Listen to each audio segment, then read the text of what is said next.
Our weekend preview of July 16th, 2021 includes a review of options where we have 33,000 puts at 600 and only 17,000 calls at the 700 level. We review this and other implications of the upcoming week as our preview for the coming week. This is Greg for Teslafaninsight. Thanks once again for joining us. If this is your first time, welcome. If you're a repeat visitor, welcome back. We also want to thank our Patreon supporters. If you'd like some trading investment tips that might help you a great deal in your investing and trading process, please take time to like and subscribe as well as join us on Patreon. So our focus conversation currently is like what's going on right now with Tesla's stock price. What we forecasted last week was that because of the very good numbers, not great numbers, on Tesla's production, it should be very easy for us to get a nice 700 push for the stock price last week, or I'm going to say for this week, but it didn't happen. Basically, we had a downward trajectory triggered by some uncertainty in terms of what the Fed was about. But once that uncertainty took hold, it really looked like the market makers took advantage of the situation to sort of pin the stock at lower and lower numbers and making it very profitable to cause a large number of calls to expire worthless. I guess there was a silver lining a little bit because the stock at least finished above 650, but it still meant that 660, 670, 680, 690, and especially 700s ended up worthless. So the question is sort of what's next for this coming week? Well, the challenge is without major upgrades from analysts or major company announcement, there's really no basis to change the outlook from what we saw this current week heading into next week. Now, one of the things that I encourage and I try to teach folks is when you look at a week and you're heading into an investment week, particularly on Tesla, the first thing that one might want to do is go over and look at what's going on in the option space, because that'll get a feel for what the market makers are trying to do. The first move is to type in Yahoo, finance, and then Tesla, and then after you go to Tesla, you go down to options, and we sort of go for a feel of what's going on. So the number one thing I like to do is figure out how many options within $100 of where the stock price is currently exceed 5,000 and count. Now,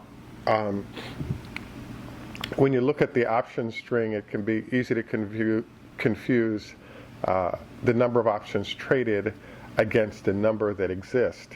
And in specific, what I'm focused on as a first level analysis is to say, well, we all know that there are going to be puts and calls on Tesla, and it's going to be pretty active market for options.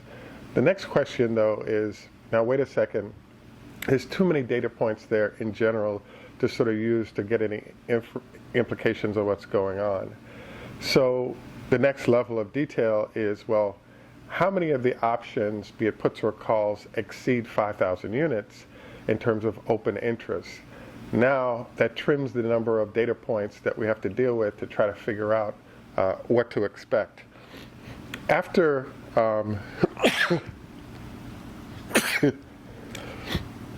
after going through this data point analysis, the next level that one would want to look at is, now 5,000 is significant, but if you go over 5,000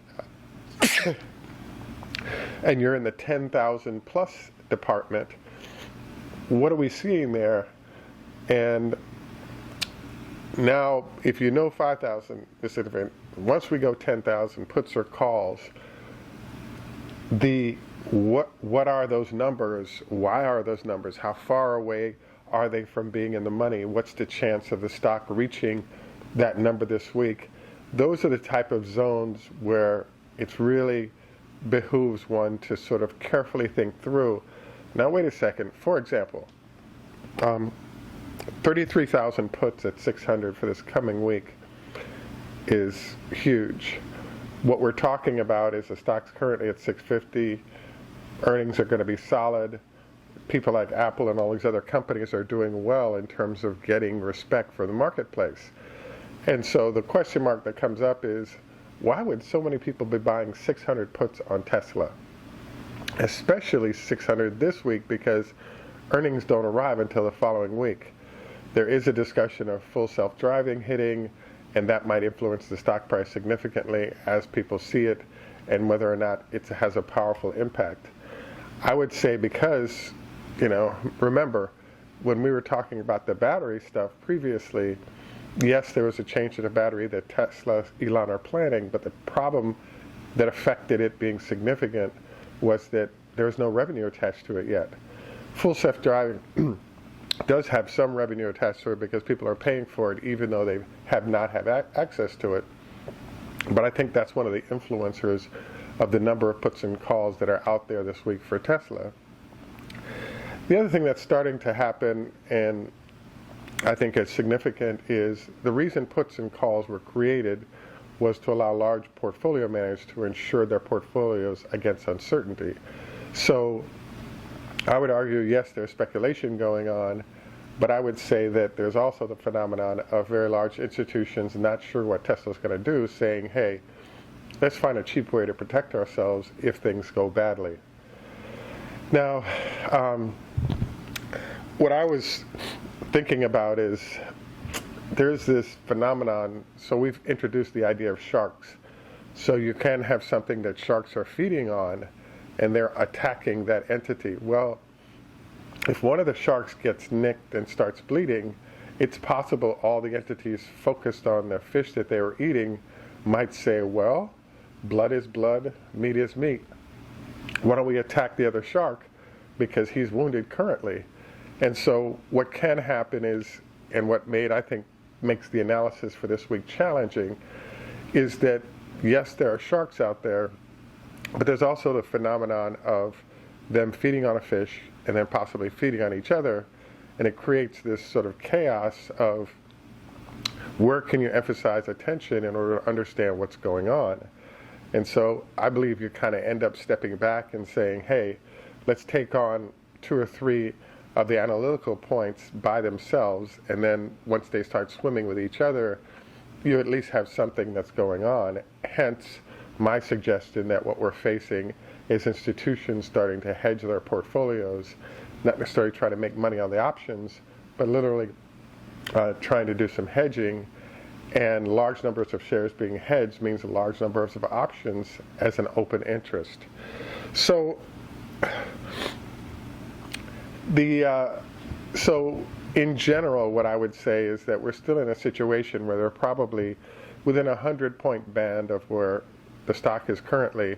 The emphasis is probably 2 to 1, maybe even 4 to 1, towards a bias towards calls. So when those numbers are in close proximity, like 1 to 1 almost, or something like that, that's a zone where the market makers don't have a strong interest in manipulating the stock in any direction. In a situation like this, I would argue, and please present healthy response to what I'm saying in a logical way, just rather than just an attack. My argument would be that what we're seeing right now is the fact that, yeah, they're planning on lowering the stock this week, not all the way to 600 because there are too many puts there that would allow people to make money, but definitely trying to punish all the owners of options from 700 all the way down to, let's say, 620. So if we were to look out for a week in terms of where Tesla stock goes, I think we see the usual 20 points up or down for the day on a regular basis, but then we settle into that 610 to 625 zone by the end of the week, allowing those 33,000 puts to expire worthless, but also destroying the value of a huge number of call positions starting at about 640 all the way to 700. So the other thing I wanted to note about this is we usually have conversations about, well, we see what the market makers are trying to do. The thing about it is that there are actually a lot of wealthy individuals that are also part of our channel who have a lot of Tesla shares and have started writing call and put options against their positions and making good money. So I wanted to encourage all of you to take some time to read about something called covered calls, because based on the volatility of Tesla, that's an opportunity for you to make 3 to 5% on your money every month based on understanding Tesla's volatility. And if you have enough shares, that can actually be some decent cash on a regular basis. The one other thing I want to introduce today that I believe is worth the time to study is something called calendar spreads. So I had a weird thing happen. I just had a couple of calls that I was working with. And so what happened is that I purchased a call, and I've been strictly buy a call, buy a put, and sort of go from there, person, but stumbled into something called calendar spreads. So what happened was that I had purchased a call that was 2 weeks out, and then I ended up accidentally selling a call that was 1 week out. And so I was like, whoa. Now, there's a number of interesting details that emerge from this. Number one, when you sell a call versus buy one, you get cash coming towards you rather than away. So in this case, what happened was I sold a call at 685, let's say. The stock started dropping all the way down. I only stayed in for overnight for a few points. But let's say the price of the call was about $1,200, or no, actually it was $1,600, and this was at 685. I accidentally purchased or sold a call at this point, and the stock dropped to about 680. The same item that I just sold for $1,600 is now selling for $1,200. And I was like, wow. So because I didn't understand what I was doing, I closed the position quickly at a $400 profit, the difference between $1,600 and $1,400. So what's interesting about this is that typically when you do covered calls or sell puts, you have to have hundreds of thousands, if not millions of dollars worth of shares that you own in order to engage in this. But when you engage in a calendar spread, as I just described, you now have the ability to participate in selling puts or calls, and the market makers are protected by the fact that you have a secondary instrument that protects you from what's called a naked put or call, which is unlimited losses. So I kind of stumbled into it. I was really shocked because what people are doing is buying a longer out call, and then based on the direction they have a sense for where the stock is going, simply saying, hey, I'm going to sell a call or sell a put, and now watch the movement of the stock, in essence, pay them in the process. And so I wanted to throw this out. I've only done it, as I just said, a couple of times and don't know it that well, but I was very impressed because most of the options take advantage when there's movement of a certain stock, in this case Tesla. And I think this is a tool that a lot of folks who have a good sense for where the stock is going could make a lot of money because they're now selling puts and calls versus just buying them. So I really think it's worth your time to stop the tape, go back through it a couple of times, and actually identify the concept, which is selling, doing what's called a calendar spread on a put or a call, and then working to optimize the benefits that can come from doing that. So if Tesla's stock price is falling, for example, you might sell a call, buy a call, and then sell a call. That way, as the stock price falls, you're now making money off of the the declining value of the call you sold, and any time you can just buy it back and close out the position. On the other hand, if the stock is rising, it might be a great idea to sell a put, maybe buy a put and then sell a put. Now your net cost is zero, and as the stock rises, you're now picking up cash on the put that you sold. So I don't think this is for everybody, but I like the idea of continuing to learn and grow and add new tools to your arsenal. That way, as the environment changes, you can leverage those tools to make some good money. So in general for this week, what I'm seeing is the fact that without the documented numbers from earnings coming out on the 26th, we're stuck in a no man's land of unknown what's going to happen. And in that environment, it's my mind that this is where the market makers excel in using their skills of trading and investing to make a great deal of money. And some of the techniques I just described fit that. So for me this week, what I see is the usual, as I said, Tesla bouncing around, but I think sub 650 in the 630 or below zone is where it ends up, unless the market goes nuts, in which case there are greater earnings coming from a bunch of companies, and now you find the PE ratios keep increasing, and therefore you wipe out, the pinning process that market makers might be doing. So I'd have to say that one of the most difficult parts of doing my show is that we tend to get into things that nobody else is covering, and therefore you have to take risks to do that. And so I'd have to say this is a learning channel. We're both learning how to understand and execute the market better and make money in the process. And so we'll see how the week works out.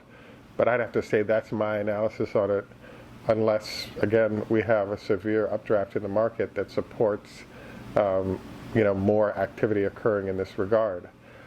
My final note would be I do believe Monday ends up being up day, maybe into Tuesday, only because there's a pretty good pin put on Friday, and you noticed all the NASDAQ stocks that were up except for Tesla significantly, and therefore I really feel pin was in place. But after that pin is released, I think we sort of settle back down lower than 650 as we close out the week. We'll see how it all works out. We'll look forward to covering it for you. This is Greg for Teslafaninsight. Please remember we have a few SpaceX shares if there's interest. We also have can help you in your investing and trading process on Patreon. And we want to encourage you to like and subscribe for more information on how to invest and trade better with Tesla. We now move on to our health tips.